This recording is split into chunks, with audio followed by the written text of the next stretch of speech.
So this is in English with the translation. When President Lukashenko will speak about me, so it will be English titles. Meet Alexander Lapshin, just your average traveler, a guy who genuinely cares about the world around him. He's all about exploring different cultures, landscapes, and stories our world has to offer. For Lapshin, travel isn't just about ticking off bucket list items. It's a way to embrace the rich tapestry of our planet. In December 2016, Lapshin was unexpectedly detained in Belarus at the request of Azerbaijan. He was accused of allegedly legally crossing the Azerbaijani border and allegedly inciting riots against the state in 2011 and 2012. He traveled to the disputed territory of the Nagorno Karabakhe Republic, which resulted in Azerbaijan subsequently blacklisting him. Можно найти какое-то компромиссное решение, которое бы устраивало и Беларусь, и Россию, и Азербайджан. Он что, еще здесь, Игорь Анатольевич? Здесь. Ну, ты создаешь лишние проблемы. Уже давно надо было его переслать туда, куда надо. Конечно, мы его вообще можем выпустить, но это будет неправильно. Точно так и к нам отнесутся так, когда мы кого-то будем там задерживать. Поэтому по всем соглашениям мы его должны передать Азербайджану. Какие у нас основания его не отдавать Азербайджану? Никаких. Ну вот там, говорят, обжаловал и прочее. Я уверен, что суд все равно поддержит наше решение. Alexander Lapshin found himself caught in the crossfire of a politically motivated arrest. The following actions depend on my subconscious Lapshin. I haven't talked to him yet. Maybe he's happy with the verdict. Maybe he's not. Despite having no political ties or interests, his arrest sparked widespread public outrage and international attention.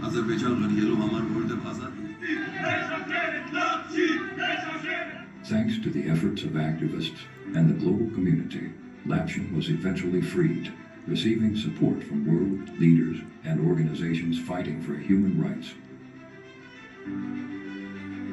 Today, Alexander Lapshin is on a mission to educate journalists, politicians, and regular folks about human rights in the former Soviet Union. And for what crime exactly?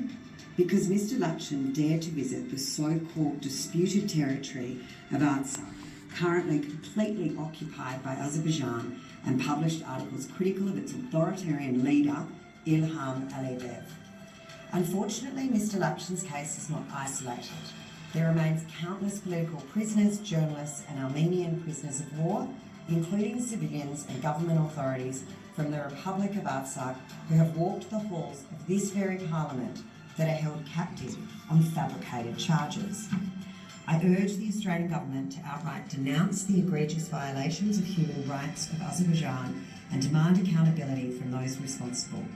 We cannot turn a blind eye to the suffering of innocent individuals like Alexander Lapshin and ethnic Armenians.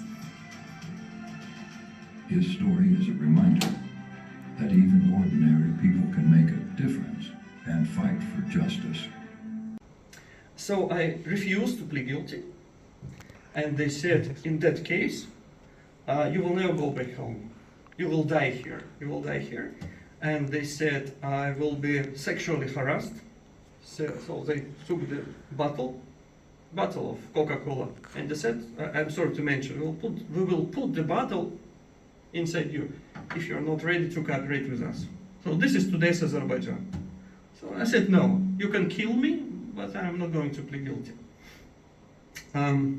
So I was assaulted in my solitary confinement, in my cell, by 4 masked men. They entered my cell in the middle of the night. They came to punish me. I was sleeping, so I could do nothing. I'm not Jackie Chan or something. I was sleeping in the bed. So I was beaten, then they started to strangle me with fingers like that. So I could do nothing. So I lost my consciousness. I spent 3 or 4 days in the intensive care unit of local hospital in Baku. I almost dead. So I had a broken hand, broken jaw, broken teeth. Now I have implants here. I have injury here So I was really bad condition. And I think President Aliyev of Azerbaijan, he was a little bit afraid if I'm going to die in this prison, it's going to be like international scandal. So he decided to send me back to Israel, once again by his private president jet.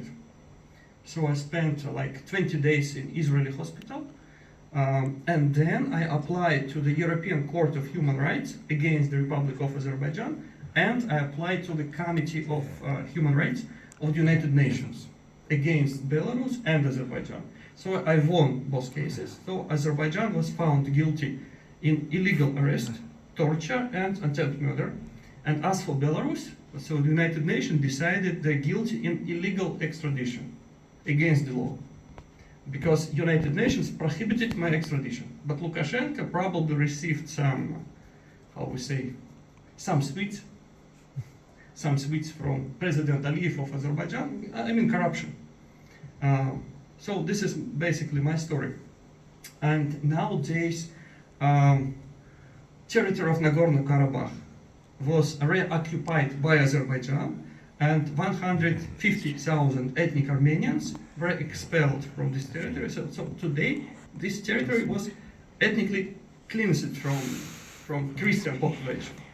So Azerbaijani forces occupied all of this territory, and those people became refugees in Armenia, in the Republic of Armenia. So they lost everything. They lost homes, their cars, they lost everything.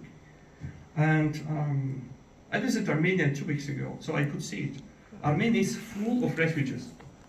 Really miserable people, without money, without food, really miserable people.